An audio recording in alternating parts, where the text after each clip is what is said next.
Welcome to another episode of HTFC. Today we are doing another top 10, and by the title you could tell that it'll be an exciting one. It might make some people mad. It might make some other people very happy.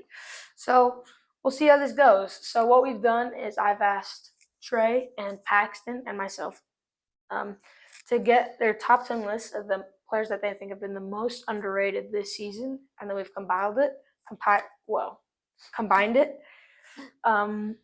So the max points you can get is 30 points. So if, say, I had someone first place, then they would get 10 points, second place 9 points, third place 8 points, and so on and so forth, and then combine it. So with 3 people, the max points you can get is 30. So all these points will be out of 30. So I'm going to introduce the table. You have me, Thomas, as your host today, and Trey is your co-host again this week. Paxton's missing again. So, yeah, that's what we're doing this week. So let's just get right into it. So we have 12 total standings, but a lot of these places are tied. So in 12th place, with 1 point, is Vitinha. I think that's fair. He could be higher, but I think that's fair. Yeah, I think he's fairly rated. He's a great player, very crucial to an important PSG side. Yeah, so he's doing good, but I do think he's pretty fairly rated too. Yeah. I feel like it's a good shout, but he's pretty fairly rated. 4 goals, 1 assist as a center mid. Could be higher, could be lower though. Yeah. Some wingbacks though do have more goals and assists than that, so he's okay. He's still decently young, so yeah, he's really good for PSG. I think he's fairly rated though, so I think a 1 point is fair. Yeah. Next up, we have a 3-way tie in 11th place with 2 points. We have Mac Allister, Gabriel, the defender, right? Yeah. And then Asensio for Real Madrid, Raul Asensio. So I think these are all decent. Yeah. I like Asensio in there. Asensio came out of nowhere for Real Madrid. Obviously, they've been really struggling on that defensive side this year, and Asensio came up from their academy, I think, and he's just doing so good. Stops any attack, clutched up against Atletico Madrid, clutched up against Manchester City. You know, he's just a vital role to Real Madrid, and I think he's earned his spot as a starter now. Yeah. I think he has. Gabriel, otherwise known as Holland's daddy, he's been pretty good too this season. An important part on the defense for Arsenal. I've enjoyed watching him. I was really happy when he really humbled Erling Haaland. They were going at it, and Gabriel shut him down. But it's been also a very important role for Arsenal. And Mac Allister too. I feel like he's fairly rated. I feel like it's a good shout, but I feel like he's pretty fairly rated. Mac Allister, super important, holds down and is the glue for Liverpool. Super important for their midfield. So, yep, it's pretty simple. They're all important roles. They're not like the stars of their teams, but they're each vital and they're consistent. Yeah. So, I think it's good. Yeah. All right, now we're already into the top 10, but in 10th place we have a 4-way tie, and each of these players have 4 points. So we have Victor Gyökeres, Ousmane Dembele, Luis Diaz, and Zai Emery. Yeah, I think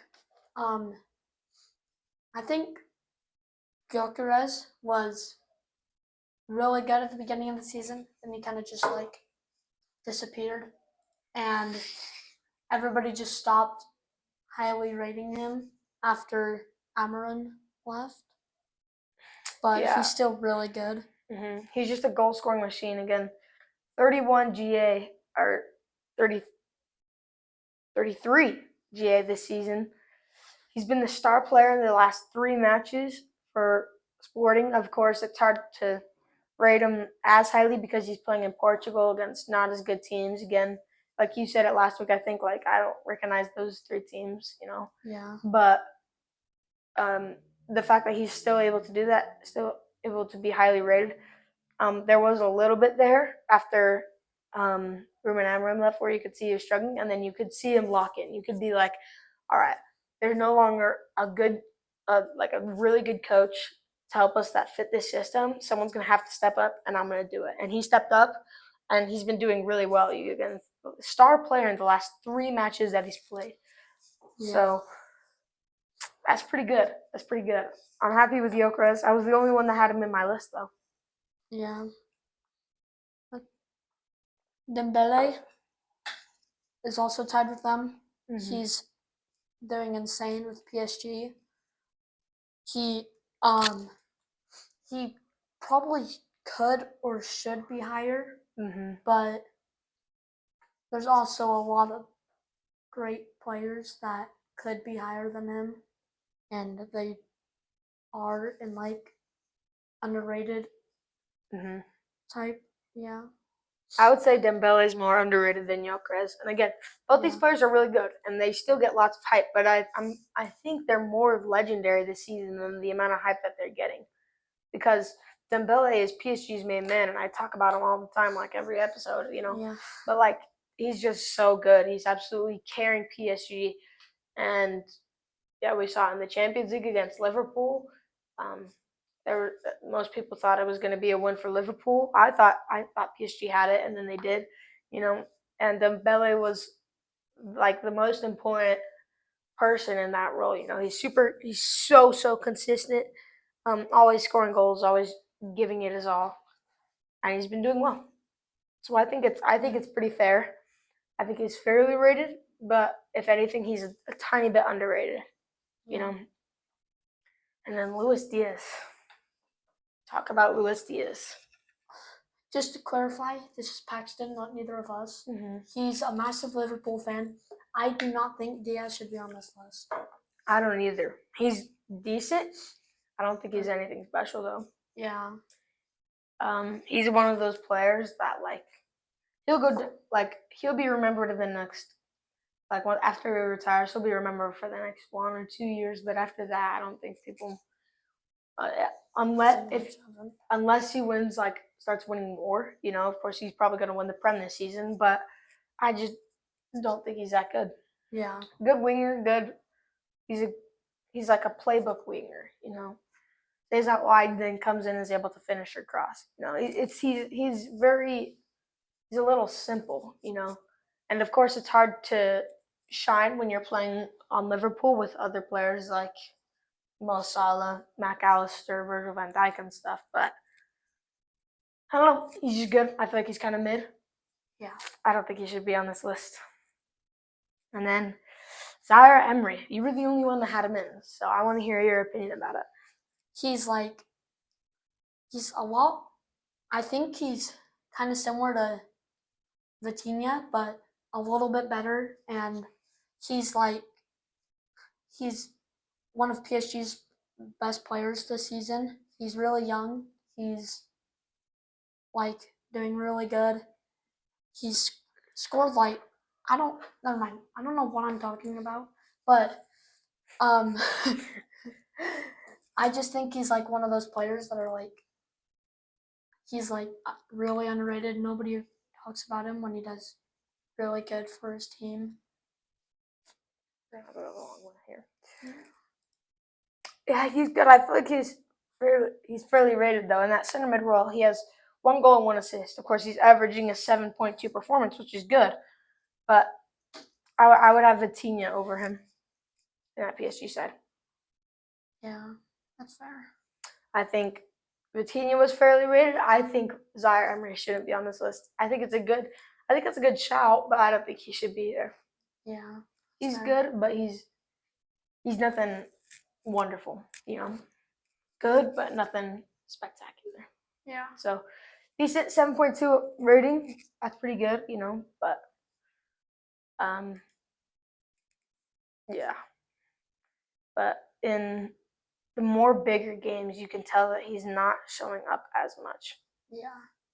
Of course, when they're winning, he does better.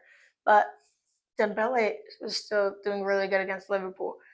He still had a great game. He was still in the green zone. But yeah, I just feel like he doesn't show up in as big of games, against Lille, Liverpool, But that he just had a bad day that day But against he's not playing that much Fortune. either. 24 minutes, 28 minutes, 12 minutes. Yeah, still. Yeah. Yeah, he's good. I think it's okay. I feel like he should have more goals and assists, especially with the players that he has up there. Yeah. If you have Kvaratskhelia, Dembele, Desiree Dewey, or Barcola up at your top three, then you should be able to pick out a pass better and be able to have more opportunities. I feel like he's just. I feel like he's. Yeah, I don't know. I feel like he's just a little shy, just a tiny bit. Yeah. But yeah, so we can move on from that if you want.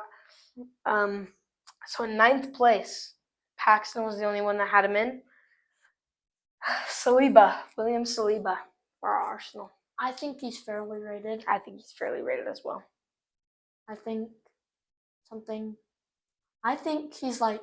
he's really good, but he's fairly rated for his goodness. Mm-hmm. I think you said that well. He's really good. Everyone knows that him and Virgil van Dijk are the best center backs this year. But is he underrated? I don't think so. If he was a tiny bit underrated, he would have to only get 1 point on this list, I think. Yeah. I think he's good. I think he's super, super good. Arsenal's main man on their defense. But I think he's fairly rated. I think his hype and his skill level match. Yeah. I think it's fairly rated. 5 points is a little generous from Paxton, as we've talked about a little bit. That he has some disgusting takes in here, a little bit, a few of these. So I think Saliba, it's okay, but it's nothing great. Yeah. So now in the number 8 spot, Manchester United, Kobbie Mainoo. He's not even a starter. No. I'm not saying that you can't be great as a. Oh, he started 15 games and has 0 goals and 0 assists. It's crazy. I know. He's so overrated. I would say if we did a top 10 of most overrated players, he would be in that list. Yeah. As a midfielder, too, you have to be able to pick out more passes. 5 yellow cards. And he has 1 goal and 1 assist his entire year at Manchester United, and it was in 1 game. Yeah. And he's injured too now. And also his average rating is 6.6. Yeah, 6.6. Which isn't terrible, but holy cow. Yeah, I think Paxton screwed up on I that think pick. he did. He's good. He's decent. He's obviously been better for England in his past few years than he's been for Manchester United. But you have to take that all into consideration, And I think Kobbie Mainoo this year, I think he's terrible. Yeah. He's very overrated, I think. Yeah. Well, I wouldn't say he's terrible. He's not that good, And of course, he's been injured for a little bit, but still, if he's injured and playing less games, then that should be all the more reason to not put him in your list as much. Of course, we wouldn't put Danny Carvajal on this list or Rodri because he's injured. He hasn't played this season. And Kobbie Mainoo, he's been out for almost 2 months, and yeah, terrible. Yeah. Terrible pick. Rough.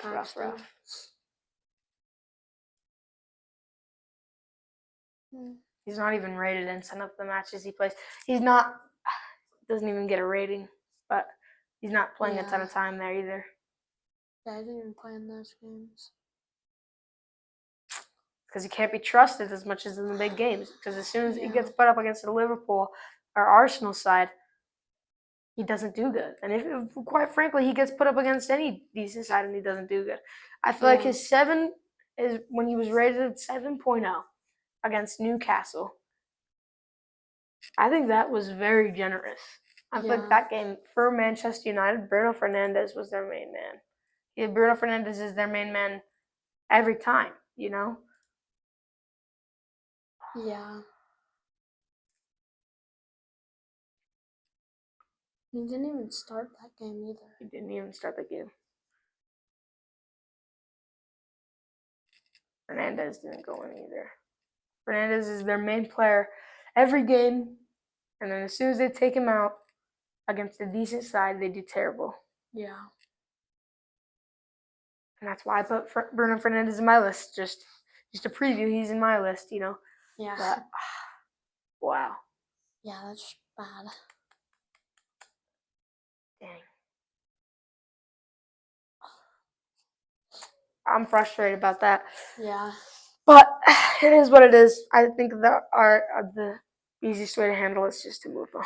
Yeah. All right, in 7th place, we have a 3-way tie. 2 of these players I'm good with. I'm good with 2 of these players. I'm really good with 2 of these players. Yeah, me too. And there's another one that's a little rough. And as you could have guessed, it's from Paxton. Paxton's list was in my opinion, it was a little rough. It was a little rough, except there's a few good ones, but you know. Yeah. So in 7th place, with 7 points, you have Michael Olise, Harry Kane, and Soboslai. So Michael Olise, I was actually highly considering putting him in my list. Yeah. I didn't have him in there, but I did have Harry Kane in there instead. And I'm really happy with Harry Kane and Olise. I was really hoping someone else would put in Olise. And Soboslai, It's just rough pick. Is he decent? Yeah, he is. Yeah. He's not bad. Does he deserve 7 points? No. I don't think so. And Paxton was the only one that had him in. Good player, you know. He's decent, but he's nothing special. I don't think he's underrated. He's consistent. He's a good, consistent player, but he's just not. Yeah, I don't think he's up there. Consistent as other. I didn't even think of Soboslai. Yeah, neither did I. Let's just look at his stats really fast. In 22 games started, he's gotten 3 assists and 5 goals, which again isn't bad. Not terrible, but I don't think he's as up there. Consistent, decent, 7.26 rating. Good, but not as good, you know? Yeah. Yeah, he plays good in the big games and stuff, but in the small games that you feel like should be easy, he just doesn't show up. Yeah. You know. I don't know. I have mixed feelings about Soboslai. I think he's a good player. Again, I'm not hating on Soboslai. I just don't think he's highly up there. I think he's fairly rated for what he has got. I don't think he's this high up. For underrated players, I don't think he should be this high up there. Yeah, neither do I. All right, now let's move on to 6th place. Now with 6th place with 9 points is Bruno Fernandes. That's a good shout. He didn't come to mind for me, but he's really good. He's Man United's main man. I bet if Bruno Fernandes wasn't in Man U would be in relegation battle. Yeah, seriously. It surprises me how Manchester United is not in that battle, you know? They're the of all time consideration, they're the most inconsistent, but they've won the most. I think they have the most Champions League of anyone in the Prem, you know. All things considered, Manchester United is probably the best Prem team of all time. Are they the best? They're definitely in one of those droughts right now, though.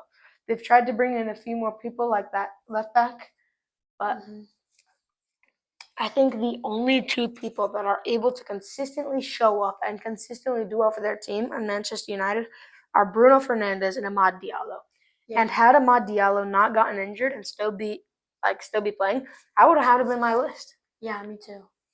So Bruno Fernandes, he's absolutely carrying this Manchester United side. I feel like how could you not have Bruno Fernandes in? Like every time I am paying attention to or watching or even just look at the score after of a Manchester United game and they walk away with the win, every single time Bruno Fernandes is involved with it. Yeah. 7.62 overall rating, and every match that he's played, he started in. Just showing how vital he is to that Manchester United side. And he's just so good. 8 goals and 9 assists in 28 matches. Of course, that's not quite what you would hope out of an attacking midfielder. But again, he's playing in a very struggling Manchester United side. I do not blame Bruno Fernandes for that. Yeah. And of course, he was able to do a little better when Amad Diallo was up there, who could actually finish a ball, unlike Rasmus Højlund or Xerxes. Yeah, I think if he was playing for a better, non-struggling side, he could be like maybe the best Cam this season if he was playing with a non-struggling side. Yeah, his skill level is really good. I feel like he's skill-wise, he's up there with Florian Wirtz and stuff this season.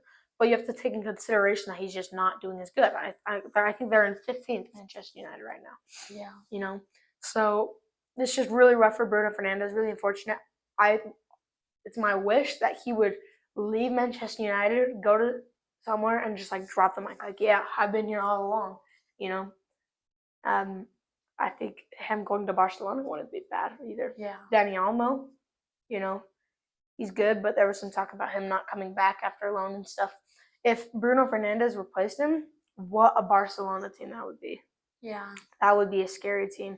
Or he could even stay in the Prem and go to he could go to Chelsea or Liverpool or Arsenal, Yeah. Give them a good attacking midfielder. And Palmer, he can play that midfielder role too. And so can Bruno Fernandes. Bruno Fernandes is super what's the word? I'm spacing on it. Super consistent. Consistent and diverse. Yeah. Yes, he's able to play lots of positions. He's able to give it his all, and he's 30 years old, and he has no sign of slowing down. I think he's almost. I would even say right now he's in his prime. Mm-hmm. But it's just unfortunate that right now the team that he's playing for, the Manchester United side, is struggling really bad. Yeah. So I'm happy with Bruno Fernandes there. Yeah, I think he could even be higher. Next up, in my opinion, the worst pick of this entire list. Yeah. With 10 points, Jeremy Frimpong. Paxton had him in first. Paxton had Jeremy Frimpong in number 1. I think number 1 is a terrible pick because, he's just. I think, in my opinion, he's fairly rated for his skill. Maybe a little bit underrated. Yeah, a little bit underrated, but not the most underrated. Definitely not competing with fair picks on this team, So, Jeremy Frimpong, he's one of my favorite defenders of all time. He's so important to Bayer Leverkusen. He's so good. He is such a good player. Do I think he's underrated? I don't think he's underrated. I think he's a little underrated, but I don't think he's this underrated. I don't think he's the most underrated player for his skill level, He's playing at right back too. It's hard to compete with most underrated when he isn't able to, I don't know, get as big numbers and stuff as he has. Right wing back, 7 overall rating. In 20 matches that he started, he scored 5 assists and 4 goals, which is really good. He got the star player in the past when he played for Spain and when he played against Stuttgart. 8.7 and 8.1 rating. But if you look here, he's been struggling lately. Yeah. He hasn't been doing as well. At the beginning of the season, he was doing better, for sure. And then last season we go one more. Towards the end of the season, he wasn't doing as good either. But he's really good at popping out sometimes. When he's able to have a good team that's able to play off of what he likes, how he likes to play, he does well. Like against Stuttgart, good. Against Spain, good. Or with Spain, good the first leg, But his past few performances, he hasn't been doing as well. No. He's decent. Sometimes he has plays like, wow, that's amazing, and other times, and yes, like he has really good moments, but when he's not really good, he's just mid, There's some players that have really good moments, and when they're not really good, they're good, But Frimpong has some really good moments, but when he's not really good, he's just mid, So I think it's a rough pick. I don't think he should be on this list, honestly. Yeah, neither do I. Do I think he's underrated? Yeah. Do I think he's as underrated as some of these players? I don't think so. So let's move on from that. Now in fourth place. So we're getting up there, only a few more. With 12 points, we have Rafinha. And Xhaka. Oh, yeah, and Xhaka. They're tied. Fourth place. Granit Xhaka and Rafinha, both with 12 points. Yeah. I'm happy with Granit Xhaka and Rafinha. I feel like that's really good, Granit Xhaka, holy cow, what a player for Bayer Leverkusen.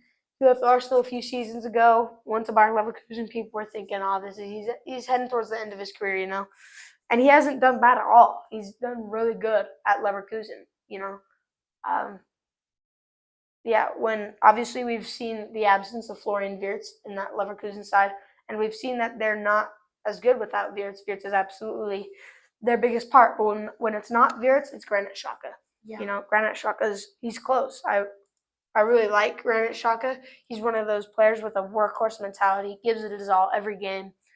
And in 27 matches started as mostly a defensive midfielder. I don't know why it says center mid. He mostly plays defensive midfielder. He's gotten 7 assists and 2 goals and a 7.5 overall rating.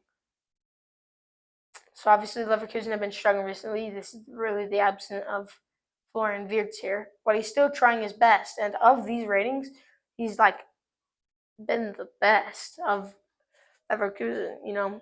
Yeah. Past 5 games, excluding the one today. I think he did pretty good today in that game. He's done well, but yeah, I don't know. Yeah. He's really good. I'm happy with Granit Xhaka being in there. So yeah, and then Rafinha, also a good pick, I think. Barcelona's main man right now, I think, and yeah. So in the game, as of today, he got a 6.7 out of 10. He didn't do as well today. I feel like he was just a little off, But he played the entire game. He worked his tail off. He was able to give it his all the entire game, But just wasn't as good, But Granit Xhaka's good. Sorry, I was talking about Xhaka there. Sorry, that was probably confusing. But Rafinha. I was talking about Rafinha. Rafinha, Barcelona's absolute main man right now. Super important that left wing side.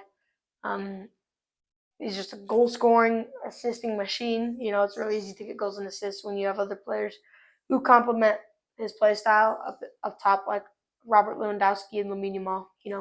Great dribbler. I think he's in the top 3 players with the most dribbles. So really good picks. Granit Xhaka, Rafinha, 12 points. Happy with it. Now we have another tie in third place, both with 14 points. We have Julian Alvarez and Pedri. Yeah, Pedri. I'm pretty sure in 2 games he didn't score or get an assist, but he still got man of the match, which is hard to crazy. do. Which is really hard to do, So he's just so consistently good. In 25 games started, he has 4 goals, 4 assists, and he absolutely controls the tempo. He's been the Toni Kroos of Barcelona this year, Yeah. Absolutely controls the tempo of their game, slows it down or speeds it up, and has done really well in the past 10 games. He's just been doing so good, super consistent in that high range, So yeah, he's really good. Really good. Really, really good. And that's really all there is to it, Super consistent, really good with the ball at his feet, can pass, can pick out a pass, and so good, controls the tempo, and he's only 22 years old. Yeah. Which is really young still, So Pedri, I'm really good with that pick, and Julian Alvarez too.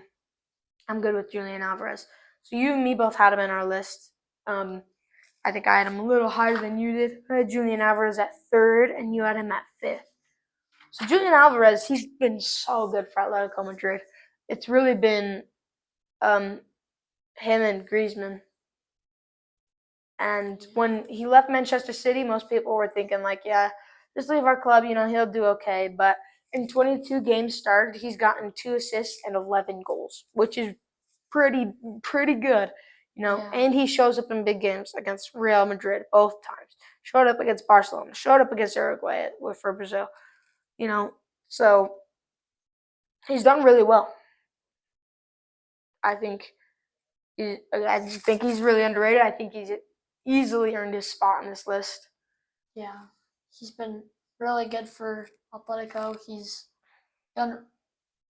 scoring a lot for his country, and his country too. He scored against Brazil. Yeah, it's the opening goal, right away, boom, Yeah. So I think it's a really good pick. The Argentina side has done really well. I think had they have Messi in, it would have been even worse. The Brazil side the past few years, or year or so and stuff, has not been as good. Yeah, they've just been struggling. Of course, they have really good attackers like Rodrigo, Vinicius, Rafinha. Those 3 up top, that's dangerous, But in their midfield, I think they could have started Bruno Guimaraes over Wellington. They have a lot better options. And Cunha scored their only goal. But in this game, you could have put DePaul. I think he plays center back too a little bit, doesn't he? Or not center back, center defensive mid. Yeah, he does. Mostly in that right mid. They played him right wing. They could have played DePaul at that defensive midfielder, put Messi at their right wing, and it would have been absolutely insane. They would have absolutely shut him out because then you would have had a complete midfield and a complete attack. And I feel like having Julian Alvarez lead your attack, that's a really good pick, and you can't go wrong with Julian Alvarez up top. Julian Alvarez is really good. Obviously, he scored a really good goal against Real Madrid. That scared me, Yeah. But just cut in, just boom, crazy finish. He's able to just pull stuff out of the bag like that, and you're like, what? Super good, crazy striker for Atletico. And I hope he starts starting for Argentina a lot more. I hope to see him do well in the World Cup next year too. So yeah, good picks, Pedri and Julian Alvarez. Yeah. So now we're in the top 2, and we'll just reveal them at the same time. So in 2nd place with 18 points is Federico Valverde. And 1st place with 20 points is Alexander Isak. Yeah. Valverde, insane with Real Madrid. All his goals are just beautiful goals. Mm-hmm. He's really versatile. He can play mid, right wing, right back. He could even play, if you really want him to, he could play center back for you. And he could play defensive midfielder too, obviously. He could just play anywhere. He's just one of those super versatile players, and he's the workhorse mentality, because it's not just I've never played here before, or I'll try my best, coach. It's he just has that Mamba mentality, I haven't played this position before. Coach believes I can. I believe I can too. I'm going to show up and I'm going to do my best, Yeah. When Fede Valverde first started playing right back, people were really worried. They were like, I don't know if that's a good decision, Carlo, And then he was just like, nope, goal and assist, same game as a right back, and shut down their attack. And you're like, this guy, Federico Valverde, he's a wonderful player. I think of these players, he's the best player on this list. Yeah. And I think he's still underrated. Mm-hmm. He's so crazy. It surprised me how less people aren't talking about him, just a workhorse mentality, giving it his all every game and doing really good. So that's the only player I think on this list that all 3 of us had in. Yeah. So Paxton had Valverde in at 3rd. I had him in at sixth, and you also had him in at sixth. So I'm really happy with that. And then number 1, Alexander Isak. I don't think you could go any other option. Yeah. I think Alexander Isak is severely underrated.